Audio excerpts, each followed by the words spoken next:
Muy buenas tardes a todas y todos los que nos acompañan esta tarde, una tarde más en la que la Editora Regional de Extremadura, que como saben depende de la Consejería de Cultura, Turismo y Deportes de la Junta de Extremadura, presenta libros dentro de un programa que a nosotros nos hace especial ilusión, que es el programa de la Escuela de Letras de Extremadura que está impulsando AUPEX. Y nos hace especial ilusión, primero porque nos parece el mejor espacio en el que podemos presentar libros, ahora que aún estamos con estas complicaciones de espacios y de aforos y de presencialidad, pero además porque creemos que los libros que presenta el programa, mejor dicho, el programa de edición de la editora de esta temporada, ofrece una enorme variedad de títulos, de géneros, de autores y de posibilidades, de manera que aquellos que están en la Escuela de Letras van a encontrar un abanico muy amplio de posibilidades de escritura, mucho más allá de las que son pues más conocidas, como la poesía, el relato o el ensayo. Con nuestro agradecimiento en general a UPEX, a la Escuela de Letras y en particular a Rubén Mancera, que nos acompaña todas las tardes que presentamos y además ejerce de maestro de ceremonias de una manera estupenda. Está con nosotros uno de los dos autores del libro que presentamos hoy, está con nosotros Javier Alcaíns, no puede Hola. estar Eiko Tomita, y queremos agradecerle a él y a ella también su trabajo, a Javier su presencia aquí, y agradecemos la presencia de todos y todas los que nos están escuchando, y especialmente queríamos hacer una mención al Centro Hispano-Japonés de Extremadura, que, que participa de una forma especial hoy y nos acompaña de una manera especial, y que de alguna manera pues, está relacionado también con el libro que presentamos. El libro que presentamos, que es un libro singular, es un libro diferente a muchos otros, pero creemos que completamente en la línea tanto del catálogo de la editora, de todo lo que lleva haciendo la editora en estos 38 años, como de lo que los lectores nos están pidiendo y quieren leer ahora. Es verdad que, en primer lugar, se trata de un libro, bueno, pues desde nuestro punto de vista, completamente extremeño.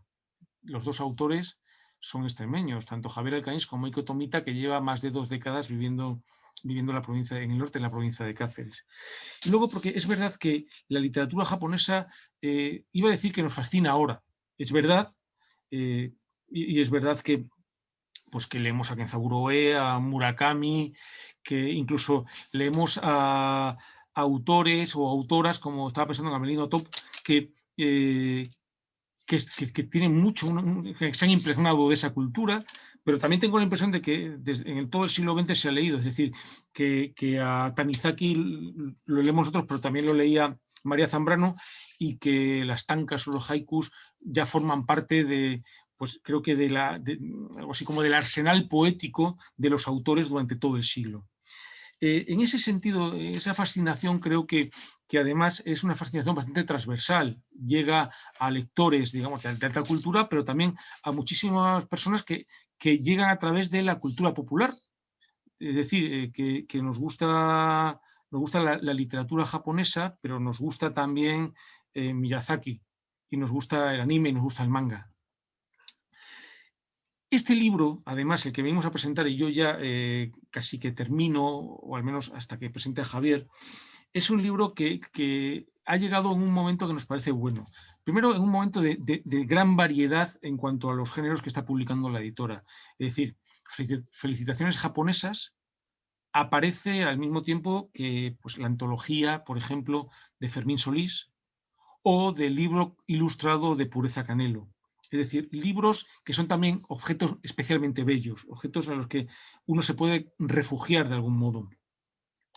Y luego porque amplía también el horizonte de los autores en Extremadura. Es decir, Javier es un viejo conocido de todos los amantes de la literatura y de los libros en Extremadura, y él ha traído de la mano a una japonesa, Eiko Tomita, que es, como decía antes, pues, absolutamente extremeña en este sentido.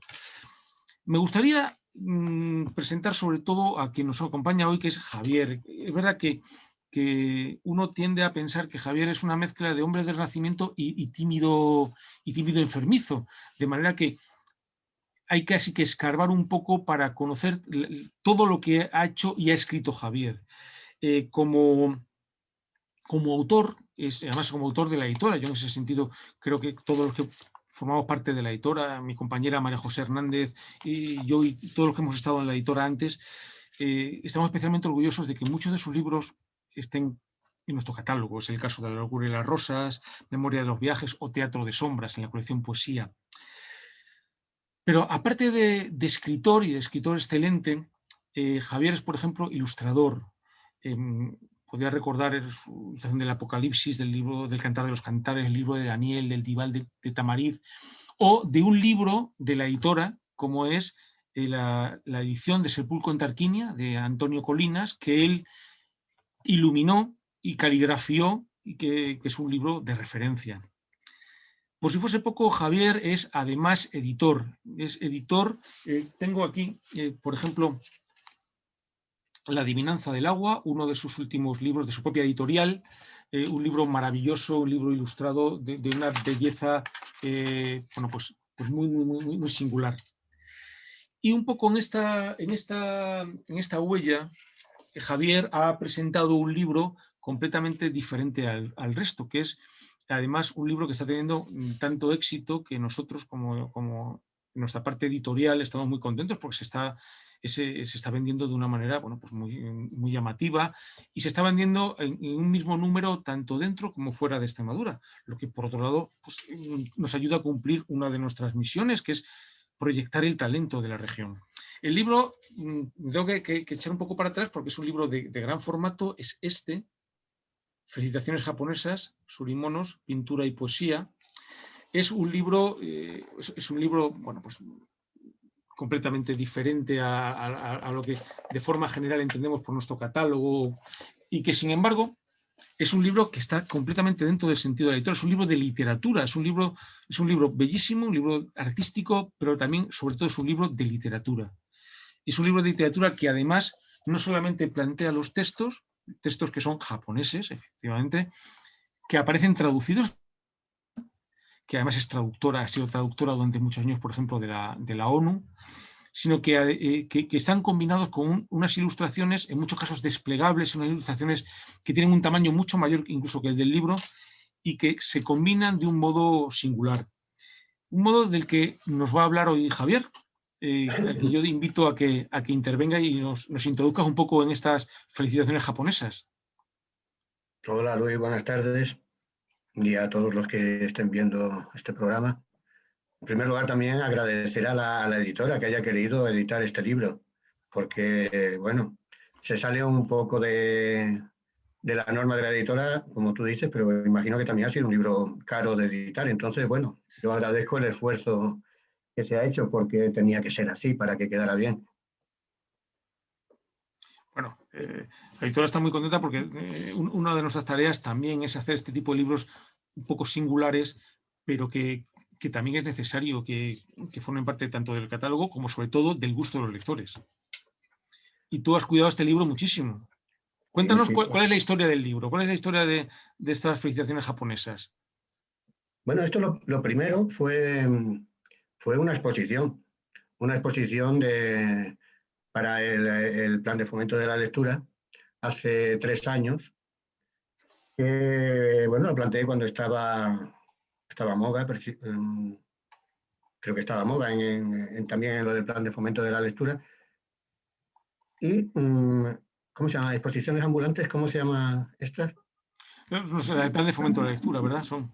Bueno, sí son exposiciones que la biblioteca o en la Casa de Cultura que quiera la puede solicitar a la editora regional y la puede llevar por un tiempo para que la vea la gente en el pueblo que sea. Lo planteé porque es un tema que me gusta desde hace mucho tiempo. A mí lo que me gusta es que la imagen y el texto vayan de la mano, y en este caso de los surimonos, bueno, pues es uno de los momentos artísticos donde mejor se ha dado esto, ¿no? Entonces yo propuse esta exposición, se realizó sobre unos paneles con los poemas traducidos, como aquí. Lo que pasa es que todavía no los había traducido ahí, los traduje yo, porque bueno, de libros franceses y tal. Ahora están mejor. Pero los grabados eran los mismos. Y Y, y esto, bueno, pues gustó bastante y se me propuso que lo hiciera en libro, para editarlo en papel. Y bueno, a mí me pareció estupendo. Y ya en papel, bueno, pues lo he mejorado, creo. He mejorado bastante. Para empezar, la traducción de Eiko es mucho más fiel, mucho más interesante. Eiko ha aportado pues, mucha información, claro, ya japonesa, pues que a mí se me escapaba, ¿no? Lógicamente. Y bueno, muy, muy agradecido a ella y muchas gracias, Eiko, si estás viendo, por el trabajo que has hecho, que ha sido fantástico. Oye, ¿qué son los surimonos? Vamos a empezar por ahí. ¿Qué es un surimono? Vamos a empezar centrándonos en el tiempo. Y Vale. ahora llegamos a los surimonos, ¿vale? Tenemos que centrarnos en Japón en el periodo Edo, ¿vale? Estamos ahí. El periodo Edo abarca desde 1603 hasta 1868. El Japón que todos tenemos en la cabeza de kimonos y samuráis y cosas así, pues este Japón. En esa época, bueno, hubo 250 años de paz y de incomunicación. En Japón se cerró al resto del mundo, no había comunicación con el exterior. Había un puerto, Nagasaki, que era el único lugar donde permitían que atracaran algunos barcos holandeses de fuera, vamos. Pero nada más. Entonces, en este periodo, los militares, bueno, los samuráis, no había guerras, pues perdieron un poco de poder y quienes se enriquecieron fueron los comerciantes. El arte, bueno, el arte, la literatura, antes era para la aristocracia, para la nobleza, pero cuando se enriquecieron los comerciantes, quisieron tener también su propio arte. Este arte es el que conocemos como ukiyo-e, ¿no? La pintura del mundo flotante. Todos los grabados japoneses famosos que conocemos son de esta época. En un principio, ukiyo es un concepto budista que significa mundo flotante o mundo efímero, y tenía una connotación negativa, ¿no? Lamentar la fugacidad de las cosas. Pero en esta época le dieron una vuelta. Vale, las cosas son efímeras, pero las vamos a disfrutar dentro de lo efímeras que son. Hay una nevada que dura unos minutos, pero la vamos a disfrutar intensamente mientras dura. No vamos a lamentar que se acabe, sino a disfrutarla mientras dura. Y esta es la base de todo el ukiyo-e. Disfrutar el momento. Aquí, espérate, vamos a poner compartir pantalla. Sí, aprovechando las imágenes. Aquí, por ejemplo, vemos un grabado de Okusai. Esto es de 1810, que se titula Contemplando la luna desde la veranda. Bueno, pues está saliendo la luna, pues ese momento tan especial se disfruta, se sale a ver, y ese momento es efímero, pero es estupendo. Estos poemas no los hemos traducido porque eran solamente para la introducción, pero bueno, ya veremos algunos que sí están traducidos.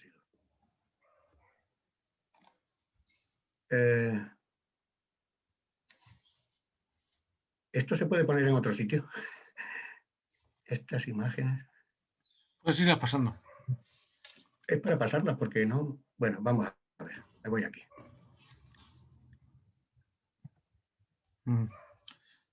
¿Se ve? ¿Estáis viendo el grabado? No. Me temo que estamos viendo una pantalla gris. Sí, ahora no. La otra sí la hemos visto. Sí. Vamos a ver, entonces.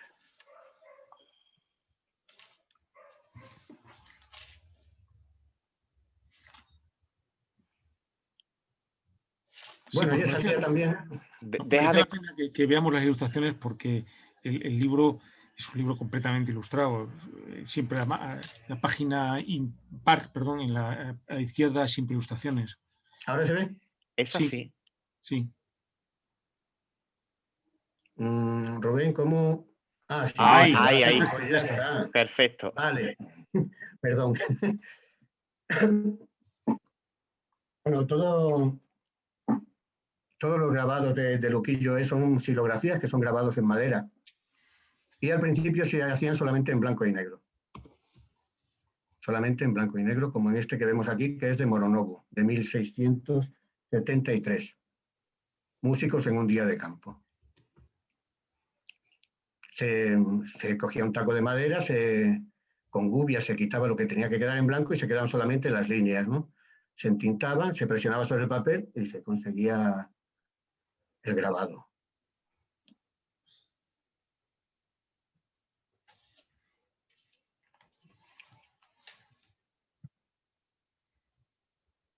Ay, bueno.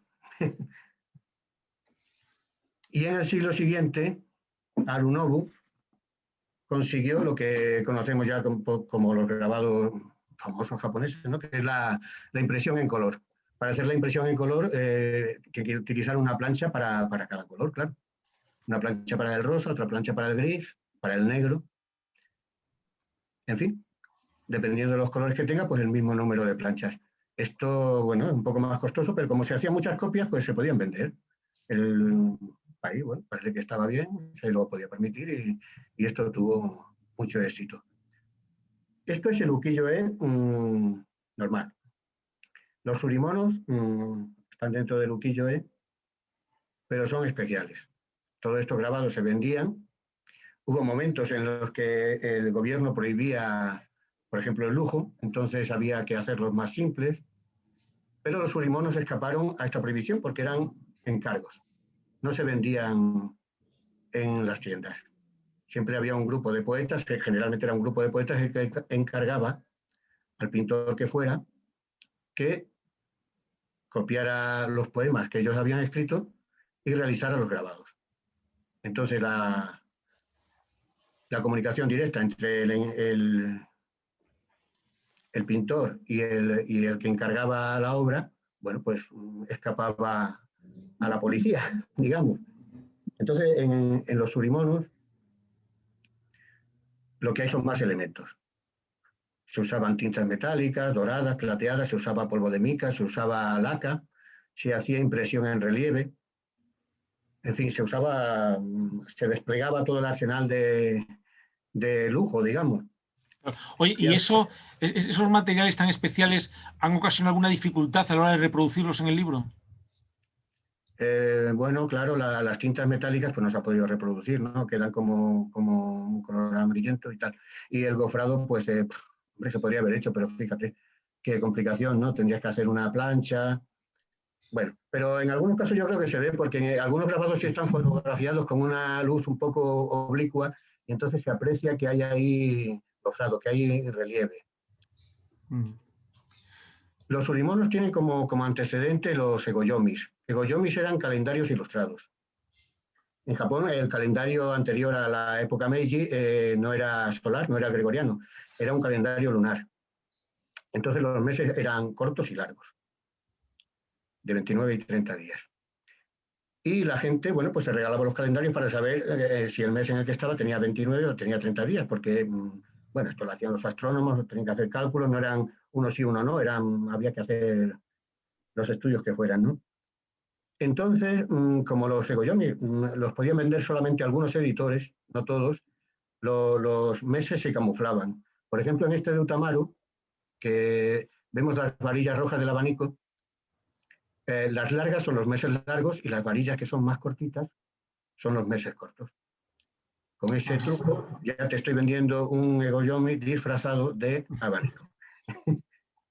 Pero bueno, luego con el tiempo ya esta representación de los meses fue desapareciendo y los surimonos alcanzaron, bueno, pues un estado propio, ¿no? De que ya no necesitaban ni disimular meses ni nada. Con el grabado y el poema y tal estaban completos.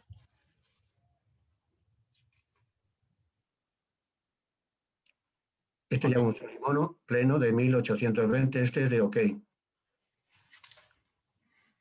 Es una geisha cabalgando un león celestial. ¿Ves? Aquí ya no hay ninguna referencia a meses ni a nada, es únicamente es una referencia mitológica, ¿no? A un dios que cabalga un león, pero representado como una geisha. Y aquí está el poema caligrafiado.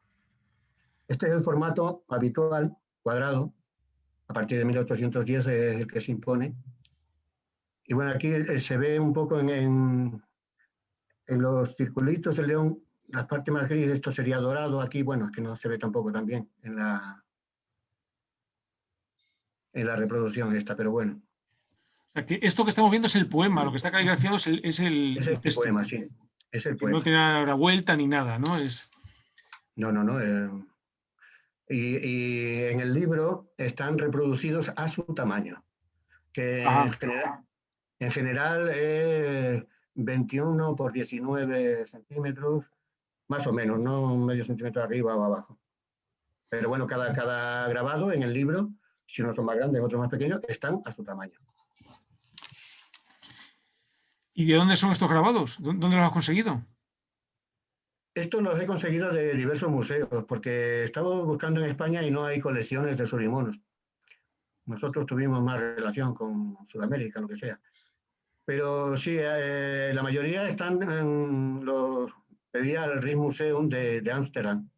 Los holandeses sí tuvieron mucha relación con Japón y compraron muchas cosas, ¿no? Los surimonos, bueno, para empezar. Nuestro agradecimiento también a los museos que nos han permitido reproducir todos los grabados, porque la mayoría, además, pues los han permitido pues, sin cobrar nada, ¿no? Como imágenes que están en libre dominio.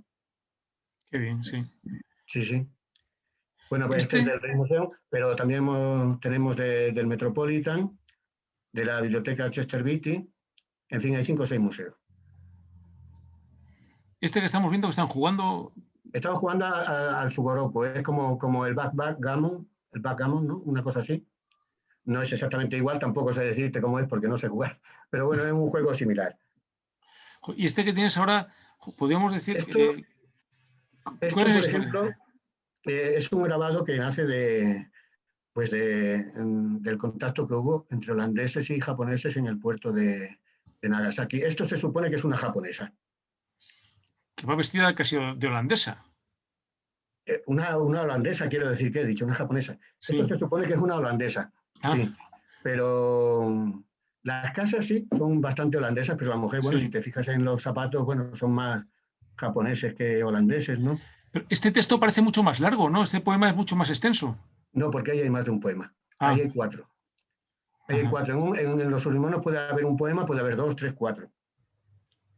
Más o menos, ya más no caben, pero bueno, hay otros que sí, que son más extensos y caben más. Pero bueno, en estos cuadrados, lo normal es que haya 1 o 2, 3 como mucho. Aquí hay 4. Pero bueno, Es que, claro, nosotros no sabemos nada. Te iba a preguntar un poco por la peripecia de la traducción, porque viendo estos signos de los que uno entiende que se está perdiendo mucho, me acuerdo que cuando Roland Barthes decía que había ido a Japón y que le parecía fascinante, una experiencia maravillosa, estar rodeado de signos y no entender ninguno, ¿no? Pues, sí, sí. Sí, ¿qué? bueno, yo imagino que cuando llegaron los urimonos a Europa, cuando la gente se empezó a interesar por ellos, Edmond de Goncourt decía que era lo más refinado que había grabado en el Claro, mundo. En el mundo. claro. No se habían hecho grabados como estos. Pero Oye, ¿cómo ha sido? me imagino que se quedó a 2 velas. O sea que Claro. luego ya sí, yo tengo los libros que se han publicado en Occidente, porque los que se han publicado en Japón es que no sé ni cómo buscarlos. Claro. Yo Claro. conozco los libros que se han Oye, publicado en Occidente y ahí sí, bueno, pues ya están traducidos y bueno, ya vamos enterándonos un poco de la historia y de lo que dicen y tal. Y claro, para esta edición había que contactar con alguien que pudiera traducirlos, porque no nos vamos a contentar con una traducción de una traducción que a saber de dónde viene. Entonces, bueno, tuvimos la suerte de encontrar a Eiko, que los tradujo directamente los poemas escritos, que es muy difícil porque contaba ella que esta escritura ya no es la que se usa actualmente en Japón. En Japón ahora la escritura es silábica y hay 49 signos para cada una de las sílabas. 49 signos en hiragana y 49 signos en katakana. Bueno, hay que usar también el chino y tal, bueno. Pero antes de la Revolución Meiji, antes de que se cambiara el sistema educativo y todo eso, la escritura era mucho más complicada porque tenía más signos. Tenía oye, más signos todavía. pues entonces, nos pregunta uno de los asistentes, la profesora Gema Borrachero, si los poemas son rimados. Y también pregunta si No, tienen autor o son anónimos. no, tiene autor todos. Tiene Ajá. autor todos. Lo único, nadie firma con su nombre. Son, Siempre se pone un nombre inventado, un seudónimo. Aquí en el libro, por ejemplo, en una página, los ha traducido Eiko también, ¿no? Akira Kanko, que era uno de los jefes de un grupo de poetas, uno de los que encabezaba un grupo de poesía. Akira Kanko significa absolutamente despreocupado. Ya está. También tuvo otro nombre que era Fundarika An, que es un nombre que viene de un término budista que significa flor blanca de loto. Pero al pronunciarlo, si lo pronuncia seguido, suena como gran rey pisoteado. Ah, Tienen este humor, ¿no? Que una poetisa, una poeta que firma también algunos poemas, Fushimatsu no Kaka, era la mujer de Akira Kanko, pero su nombre significa la mujer del hombre de mala conducta. En fin, ese es el humor. Hay uno también muy gracioso, Bumbunsha Kanikomaru, chico molestado por zumbidos de mosquitos. Estos son sus nombres, luego tendrían su nombre real, pero el que usaban para firmar los poemas era este. los poemas van... Los nombres, además, no se los ponía uno solo, se los tenía que dar el maestro. Ah. Dime. No, te iba a decir, ¿los poemas y las ilustraciones tienen relación o no? Sí, sí, claro. Sí. Claro. Uh-huh. Claro. Los surimonos, en general, bueno, este es un tríptico, en el libro esto es un desplegable, está plegado en otra parte y lo que tú decías sobresale del libro. Este es Okusai. Hay mucho juego, ¿no? Tanto en la pintura como en los poemas, ¿no? Mucho humor, ¿no? Eran regalos para felicitar el año nuevo, para invitar a un concierto, eran siempre para cosas buenas, entonces no hay temas graves, son siempre pues, cosas festivas. En fin, el poema habitual es kyoka. Kyoka significa poema loco. La estructura formal es la de la tanka, que tiene 31 sílabas, o la del haiku en algunos casos, de 17 sílabas, pero con humor. No está escrito como, por ejemplo, los wakas tradicionales, las tankas tradicionales, que eran más serios, más líricos y tal. Esto, bueno, tiene su poesía, pero hay un juego humorístico siempre. A lo mejor se toma un poema clásico como base y se hace una especie de parodia, ¿no? Tampoco hiriente, ¿no? Pero ligera, con humor. Tienen su lírica, claro. Nos perdemos, por supuesto, los juegos de palabras, ¿no? Que son intraducibles al castellano. Oye, Matilde Muro... al japonés, pues algo se pierde, y esto es así. Pero bueno. Mira, Matilde Muro, la presidenta de la Unión de Bibliófilos, nos pregunta que si hay distintas escuelas de surimonos.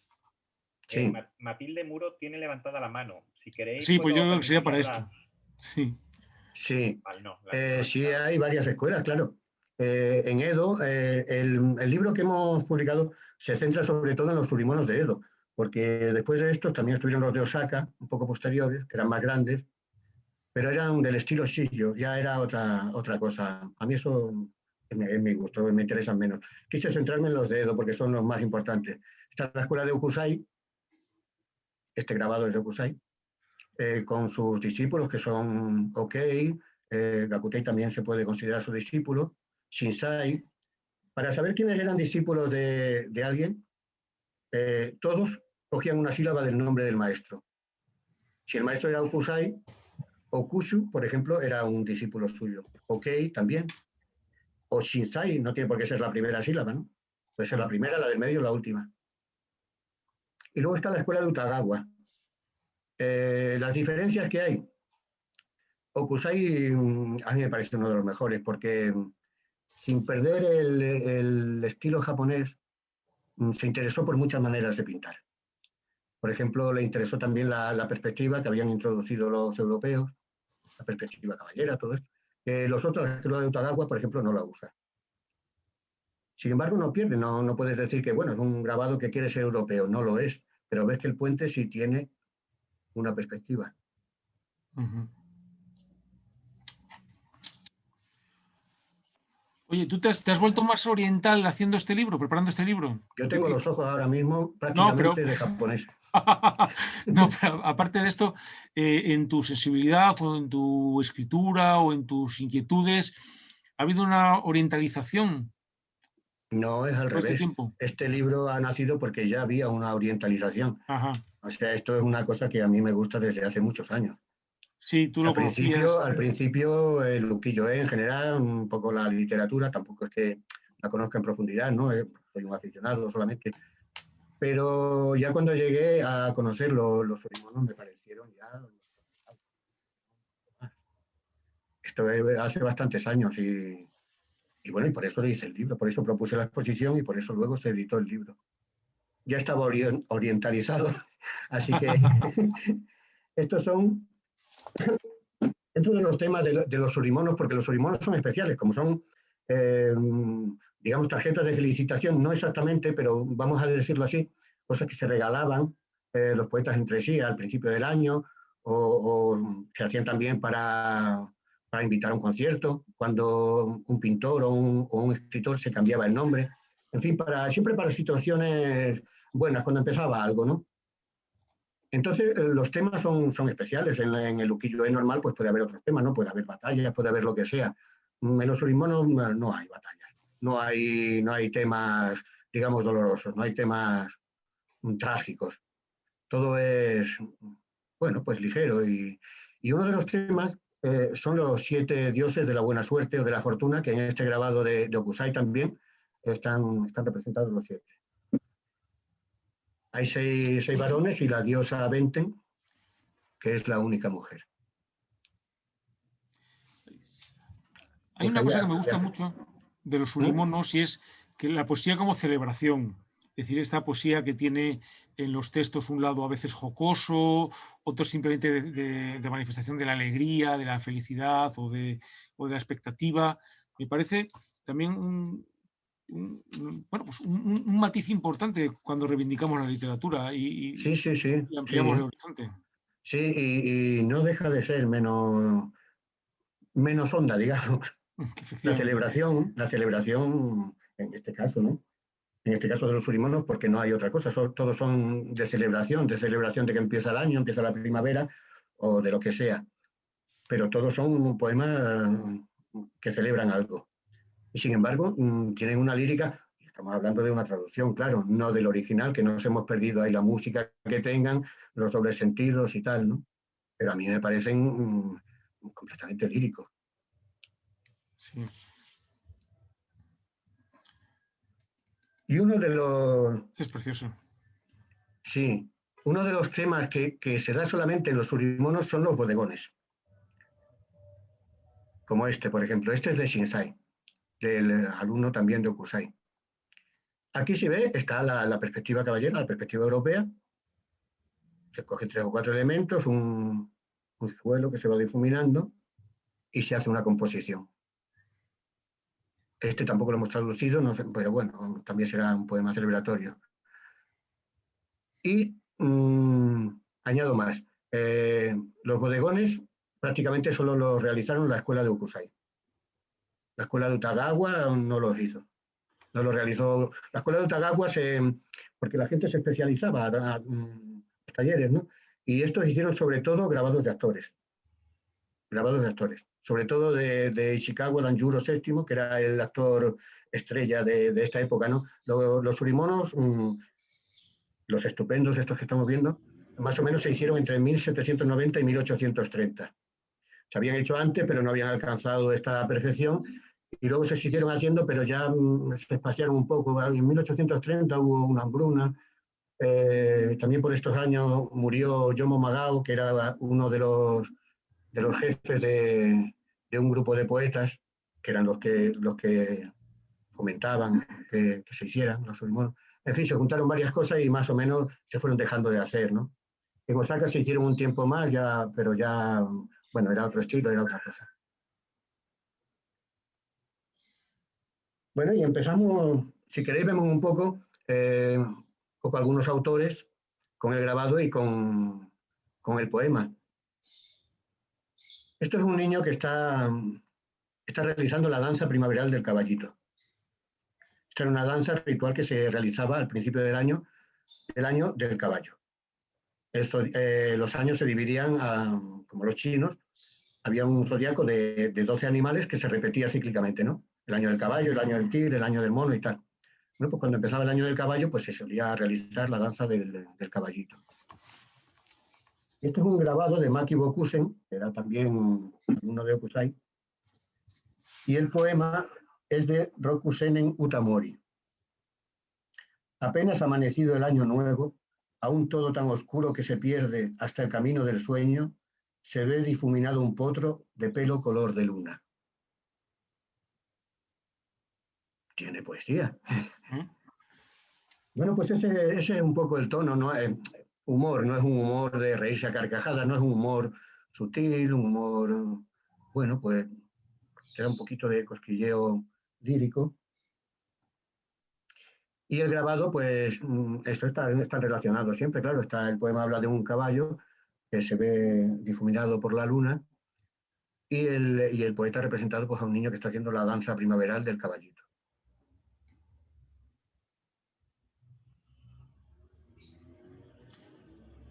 Este otro grabado es de un pintor que se llama Keisai Eisen.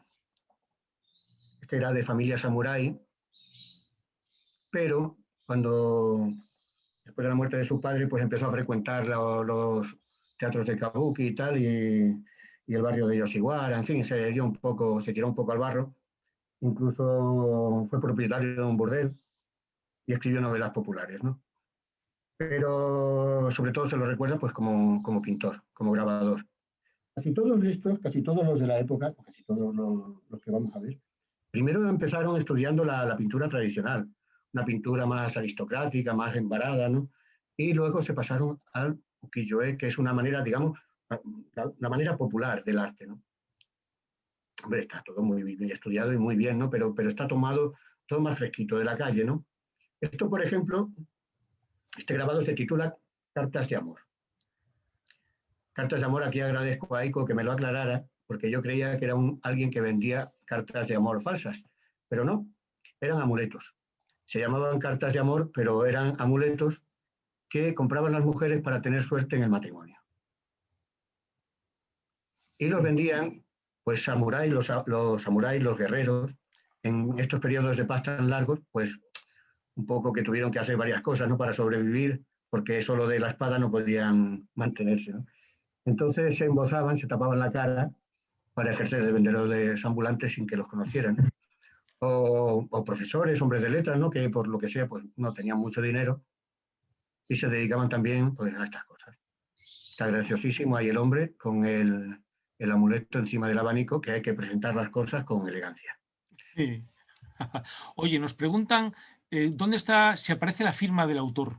Sí, en este caso está a la derecha, a nuestra derecha, En abajo. rojo. Este es de ella. Y arriba, no, abajo está el título, arriba es la firma. Ajá. Y en rojo está el título. Sí, sí, nos dice Noriko Yamashita, que su nombre es japonesa. Ya me está dando miedo porque voy a decir alguna. No. Noriko, que además esperamos que muy pronto sea autora de la editora, puesto que estamos ya avanzando mucho en un texto que va a ser muy interesante y que es la presidenta de esta asociación que he citado antes, nos comenta que a la derecha y en Un medio. saludo para Noriko. Sí. ¿Te comenta quién? Sí, comenta bien. Ella siempre matiza que está a la derecha y en medio está la firma. Vale. Bueno, Gracias, menos mal. Noriko. Aquí uno de los poemas de Kinjakudo Arumune. Bueno, yo seguramente pronuncio fatal, se reirán los japoneses que nos estén viendo, pero mis conocimientos de japonés son cero. El poema de Kinjakudo Arumune: qué hermosa suena la voz del vendedor cuando pregona cartas de amor. El cielo de Levante se colorea en el amanecer de Año Nuevo. Ya está, son cosas tan ligeritas, no tan bonitas. Ya está, pero ese es el poema. 5 versos. Oye, Javier, ¿tú qué motivos encuentras? Es verdad que hay muchos y cada uno encontrará los suyos, pero ¿cuáles son los motivos por los que nos fascina tanto o porque está tan cercana a nuestra sensibilidad la cultura japonesa? Yo creo ¿O que qué te tengo atrae a ti, por antepasados, ejemplo? ¿Qué es lo que a ti? antepasados japoneses. Lo llevo en los genes. Sí, sí, sí, yo creo que sí, tú también, porque tienes ojos japoneses, Bueno, pero un aparte de poquito. eso, sí que es verdad que hay un momento en el que nuestra sensibilidad contemporánea se ve bien reflejada o encuentra un lugar que le parece admirable, ¿verdad? No sé por qué nos atrae tanto, pero desde luego es una cultura con una personalidad, con un encanto que fascina, claro. Entonces, no me extraña desde que se abrió en el periodo Meiji, cuando se abrieron ya las fronteras y los europeos empezaron a conocer pues, la literatura, la pintura y tal. Van Gogh copió grabados de Hiroshige al óleo. Bueno, hubo japonismo por todas partes. Estoy hablando de Van Gogh porque es uno de los famosos, pero por todas partes, todos los pintores fueron un poco japoneses. Sí, es verdad que la estampa japonesa efectivamente influye. Yo tengo la impresión de que por un lado, el enorme espesor de contenidos que tiene la cultura japonesa, esa, que además lo refleja no solamente en la alta cultura, sino eh, creo que, por ejemplo, en el viaje de Chihiro, que no deja de ser una película que muchísimos habremos visto, pues Mm. aparece con una complejidad y con una capacidad de comunicación tan grande. Y luego, por otro, sí que hay esa parte del lirismo grande que nos gusta, ¿no? En la Mm. literatura. Y somos tan distintos, claro, ¿no? Porque bueno, pues la religión oficial pues era el budismo, pero también tenían una propia que era el sintoísmo. Bueno, no estoy muy puesto en esto de las religiones y tal, pero por ejemplo, hablando de los bodegones, que nosotros les llamamos naturaleza muerta, esto tiene que horrorizar a los japoneses, porque para los japoneses, por el sintoísmo, todas las cosas están penetradas de vida, tienen un alma, no solo los seres vivos, todas las cosas. Los japoneses le llamaban a los bodegones objetos tranquilos, seibutsu, objetos tranquilos. Mucho mejor que naturaleza muerta. Ahí me Sí. quito el sombrero.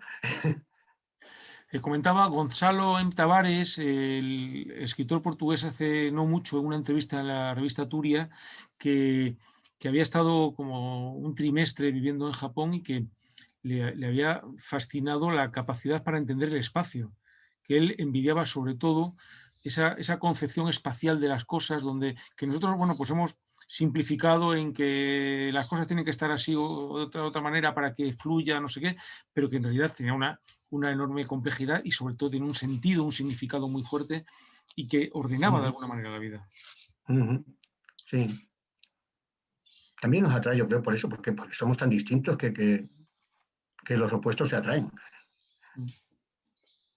Bueno, nosotros, los que nos están acompañando, no pudieron seguramente estar en la presentación. La única presentación que hemos tenido presencial de la editora desde diciembre fue con Javier en Cáceres, de los Surimonos, y, y bromeábamos un poco diciendo que Extremadura era la más japonesa de las regiones españolas, por los cerezos, esencialmente, Sí, y por y el ahora más gusto por la todavía. naturaleza y por el respeto a los mayores, una serie de cuestiones.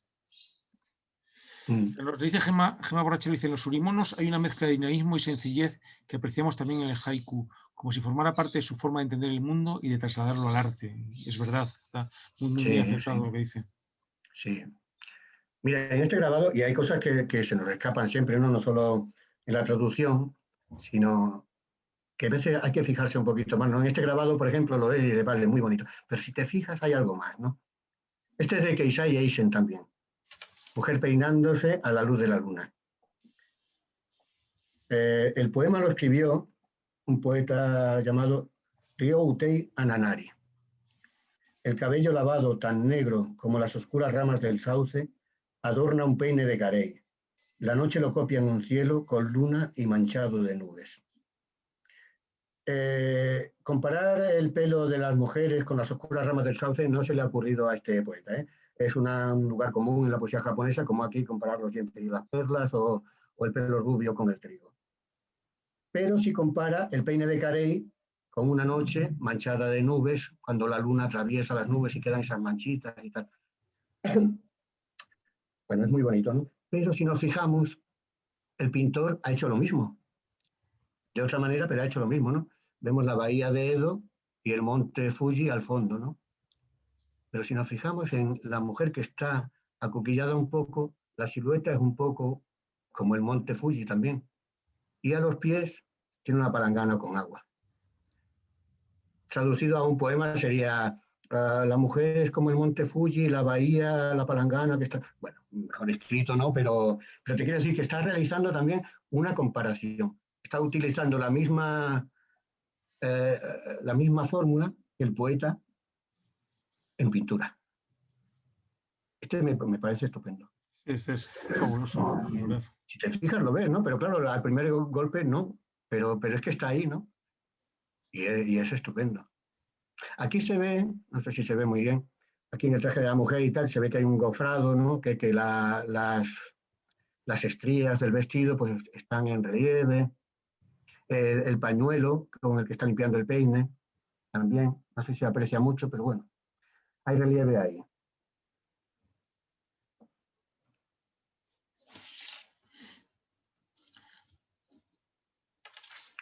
Bueno, entre los temas pues están las geishas, las mujeres, los dioses de la buena suerte, y hay mucha literatura, claro, literatura popular, literatura culta, porque los poetas tienen cultura, pero también hay, los cuentos populares salen mucho.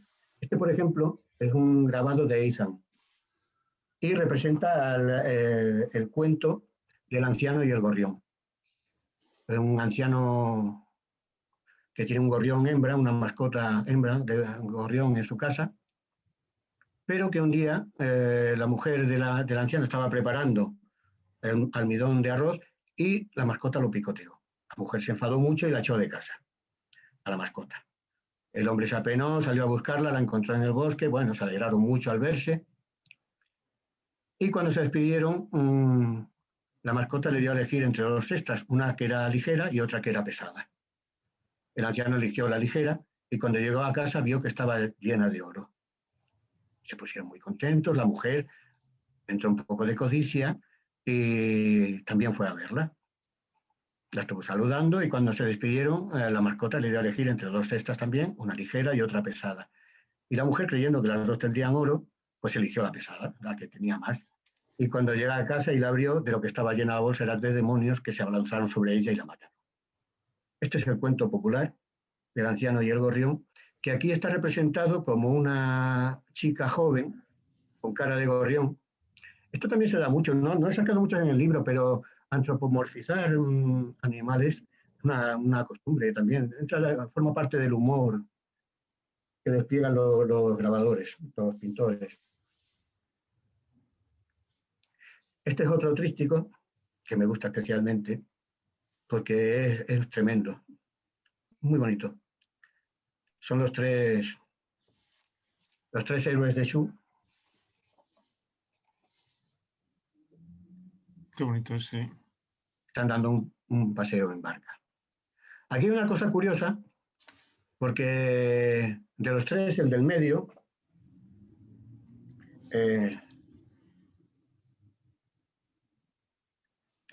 tenía las orejas muy grandes, pero en Japón las orejas grandes se llaman fukumimi, se llaman orejas de la suerte. Son algo que está bien tener. Y el segundo poema que le dedica a este héroe, Ryu Gentei Karagoto, el ciruelo hermano del cerezo, tiene el privilegio de oír el canto del ruiseñor. Lo acompaña la fortuna de tener orejas grandes. Orejas grandes en Japón se llama orejas de árbol. Por eso dice que el cerezo tiene la suerte de tener orejas grandes, porque son unas setas que nacen en el tronco. Pero como se llaman orejas de árbol y este hombre tenía orejas grandes, que se llaman orejas de la suerte, el poema enlaza las dos cosas por ahí. En fin, en este caso hemos llegado a entender el sentido del poema, ¿no? El doble juego que tiene. En otros casos lo perdemos, pero en este caso sí.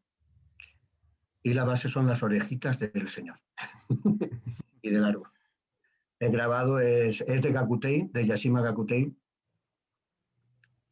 y me parece excelente. Todos estos adornos de la barquita, de la barca, están hechos con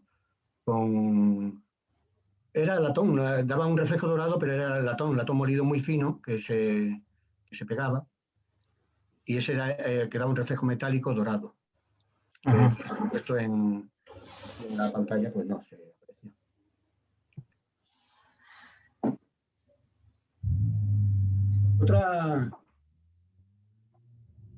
Otra característica de los Surimonos es que hemos visto ese que eran tres. Este, por ejemplo, es uno solo, pero forma parte de un grupo de 5.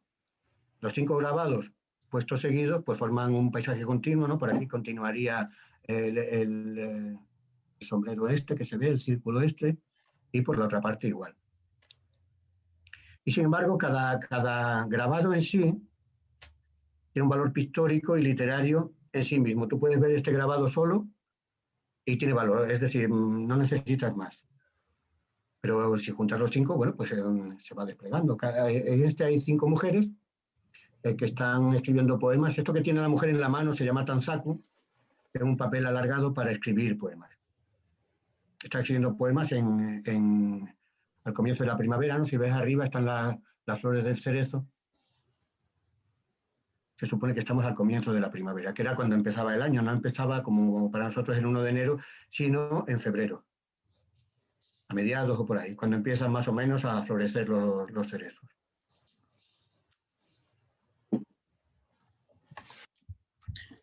Pues, Javier, la verdad es que llevamos ya un buen rato de charlas. Nos quedaríamos más Tenemos tiempo. muchísimos poemas y grabados hasta que me digáis, cuando haya que cortar.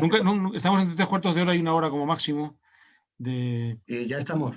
Ya estamos rozándolo, sí. Y eso, aún Bueno, así, pues tenemos en el chat, pues, desde un mensaje que te felicita Miguel Ángel Lama, profesor Miguel Ángel Lama. Gema pregunta si hay simbología en los colores, porque, por ejemplo, aprecia la repetición del coral, de ser una tradición por los colores. En fin, la verdad es que en algunos casos la hay, en algunos casos la hay. Por ejemplo, el color blanco es el color que se relaciona con la buena suerte, con la buena fortuna. En otros casos yo creo que no tanto.